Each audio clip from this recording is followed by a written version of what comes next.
pays de Dialobé n'était pas le seul qu'une grande clameur eût réveillé ce matin. Tout le continent noir avait eu son matin de clameur. Étrange aube. Le matin de l'Occident en Afrique noire fut constellé de sourires, de coups de canon et de verroteries brillantes.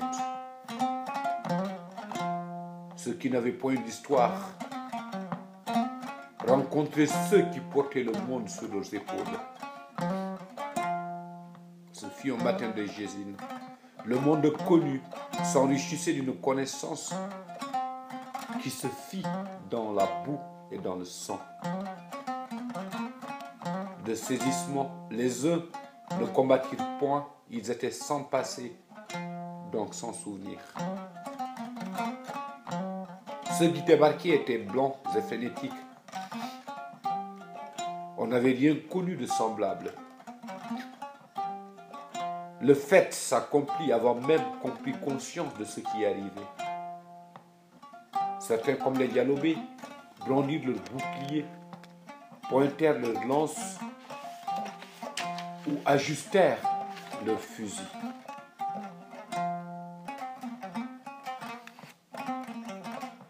On les laissa approcher, puis on fit tonner le canon.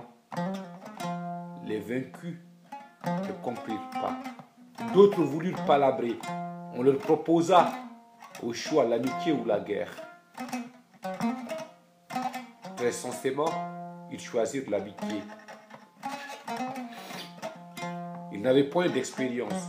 Le résultat fut le même cependant partout. Ceux qui avaient combattu et ceux qui s'étaient obstinés se retrouvèrent le jour venu.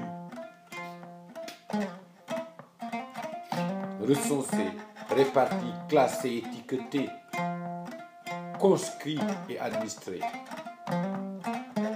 Car ceux qui étaient venus ne savaient pas seulement combattre, ils étaient étranges.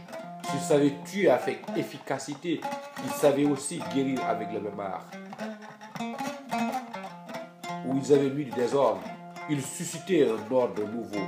Ils détruisaient et construisaient.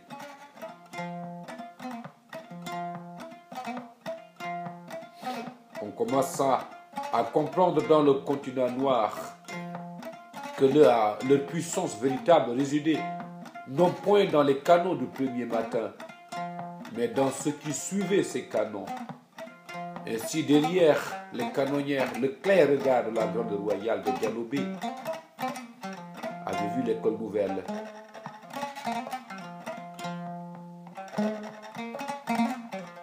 L'école nouvelle participait de la nature du canon et de l'aimant la foi. Du canon, elle tient son efficacité d'une arme combattante. Mieux que les canons, elle pérennise la conquête. Le canon contraint les corps, l'école fascine les âmes. Où le canon a fait un trou de cendres et de mort, et avant que moissure tenace, l'homme parmi les ruines ne rejaillit, l'école nouvelle installe sa paix. Le matin de la résurrection sera un matin de bénédiction pour la vertu apaisante de l'école. De l'aimant, l'école tient son rayonnement. Elle est solidaire de notre nouveau, comme un noyau magnétique et solidaire de champ.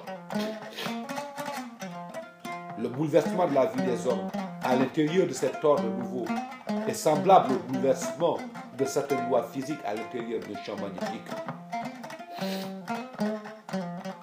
On voit les hommes se déposer, conquis le long des lignes de forces invisibles et impérieuses. Le désordre s'organise, la sédition s'apaise, les matins de ressentiment résonnent des chants d'une universelle action de grâce.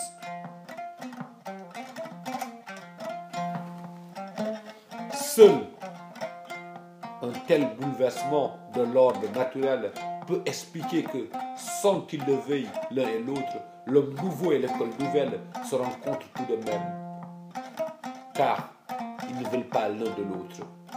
L'homme ne veut pas de l'école parce qu'il lui impose pour vivre, c'est-à-dire pour être libre, pour se nourrir, pour s'habiller, de passer désormais par ses bancs. l'école ne veut pas davantage de l'homme parce qu'il lui impose pour survivre, c'est-à-dire pour s'étendre et prétendre racine où sa nécessité l'a débarqué de compter avec lui.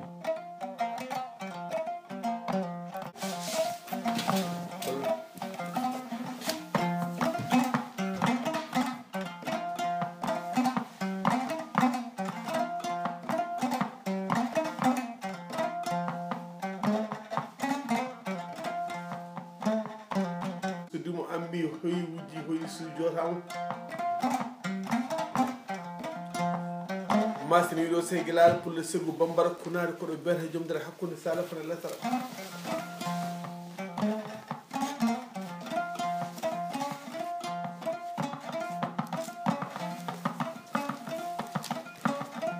sabo c'est le champ de bataille sabo de chevaux